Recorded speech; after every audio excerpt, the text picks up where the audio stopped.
Okay, enough to say about Sark and the Mad, apparently. So let's move on to the Planeswalker that has not been released at the time of recording, Liliana of the Dark Realms, getting good old 26th place. Anyone want to start with this card? Sure, yeah. You know, I've actually had a... Sorry. I had a conversation with my friend who's really into Cube today about Liliana of the Dark Realms, and she doesn't really protect herself. She kind of does, but not well enough. And her plus ability is worse than, I think, Garruk Wildspeaker's plus ability. And it kind of does the same thing. The thing with Liliana is that she's a combo card, it seems. And you really need to hit her ultimate for her to be good, or for you to be able to use her in a deck, and the consistency's not there for Q. Yeah, it makes sense. Now I'm gonna call someone out here. Drew, you gave no Planeswalker lower than a 6, except for this one. Explain. You gave her a 3. Yeah, well, when I saw Liliana of the Dark Realms come in for actually your M13 spoilers, I honestly thought there was something wrong with the card, so I went ahead and looked at her a little more closely online, and I just can't explain how disappointed I am in this card. She is probably the ugliest art of Liliana I've ever seen. She looks like a crazy old cat lady that lives across the street. You know, her abilities aren't Liliana-like at all, and overall, like, I think the only thing that I scored highly on this was the name. I mean, it's kind of a cool name. It got away from the whole first name, last name, Planeswalker scenario. It's just, all in all, it's a really bad card. It looks bad, it plays bad, and it takes the wind out of my sails a little bit. Oh, well, I'll argue not what we expected for Liliana 3.0. No, definitely not. No, I mean, I agree with the flavor discussion in terms of her artwork, for example, and possibly the story thing, but in terms of playability, well, I'll just say in EDH, she's awesome.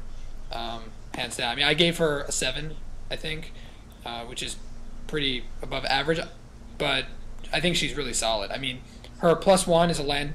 It searches for land, but it can give you a dual land or a shock land from your deck, which I think in multicolor is pretty awesome. Being able to hit your land drop every turn throughout the game, and it clears out your deck. I mean, her -3 is pretty powerful also, because you can pump your general to do Voltron damage. You can kill things with it. I think it's pretty solid. And her -6, of course, in a mono black means you win, and in a non-mono black means you still have an insane mana base to pump into your spells. So, I mean, I just don't see a downside to her in EDH. Yeah, in EDH she seems pretty good. The reason I didn't give her like a 10. Yeah, well, we'll start getting to the 10s eventually. But let's go on to another on the lower end of the spectrum with Chandra Nalaar. Oh yeah. She was in the first cycle, so they didn't exactly know what they were doing. When I first played against Chandra, the person who taught me Magic he jammed all the Planeswalkers in his deck because he was fun like that.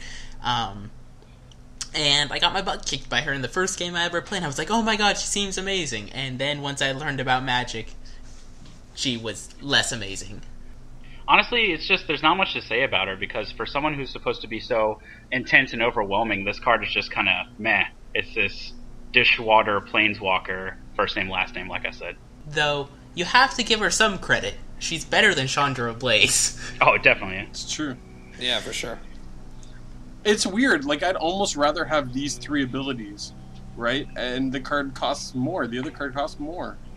It doesn't make sense. Like, I'd rather pay 4 and 2 red for Chandra Nalaar than 3 and 2 red for Chandra Blaze. Yeah. Okay, let's quit dissing Ablaze. Let's move on. Ajani, Caller of the Pride. Oh boy. Oh dear. This is gonna be interesting. Yeah, we're gonna get some hate for this one. Oh boy. I think it's actually pretty good. You know, I think it's comparable to the first Ajani. I mean, not comparable in what it does, but comparable in power level and cube. I think that this Ajani is more of a 5-drop than a 3-drop. I think that you're going to want to be able to play out some ramp in the opening turns, and then play out a big guy, and then go for the kill on the turn that you play Ajani. Yeah, makes sense. That's my argument. But I think it's definitely cube worthy. I think cubes could definitely support this card. Yeah, I mean, for me in EDH, it's kind of the same thing. The reason I gave it a 4 is because it's very narrow. You'd only use it pretty much for that reasoning. You play your general, you're attacking for Voltron damage, 21 commander. You drop it, you give flying a double strike. That's kind of it's really nice for 3 to do that, and to maybe do it more than once if they don't bother killing it, but because it stays alive, so I like that. But otherwise, the other 2 abilities are pretty much useless in EDH. You're never gonna. Yeah, I mean, a single piece of spot removal deals with your guy still, right? It doesn't give your guy hexproof or something, and even if it did, they could still respond to that. So, I mean, right? I mean, you presume in a Voltron, in Voltron that the general will be protected with something hexproof related most of the time. So I'm not expecting that to kill it, but even so, I think it's very limited what it does. Yep. Yeah, definitely. Okay. So, the first card to have gotten a perfect 10 on anyone's scores is up next with Tezzeret, Agent of Bolas.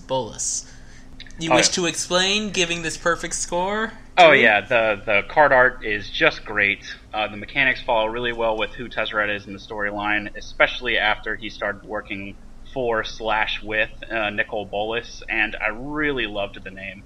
This is probably one of the more creative names because it didn't just say Tezzeret, guy who works for Nicol Bolas. Agent of Bolas is really a fitting description because he does receive orders from Nicol Bolas, but he works really independently, and going through the storyline you can really see that. So I love this card flavor wise.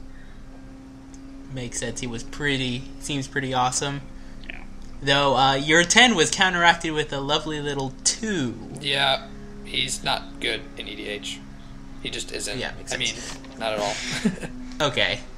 He sums that one. Yeah, I mean, literally, like, none of his abilities are good in EDH. First one, I mean, you may hit an artifact, but you're probably going to lose cards. I mean, if you have 5 cards, you're losing 4 of them. Chances are you're going to lose something that's probably more important anyway. The second ability, a 5/5 artifact means pretty much nothing in EDH. And the last ability, you're making someone lose life. So unless you have like some sort of infinite something going on, some infinite like Wormcoil Engine, an infinite token or something that's artifact, chances are you're not going to do a whole lot of damage, and the life gain does nothing. So he's just not very good.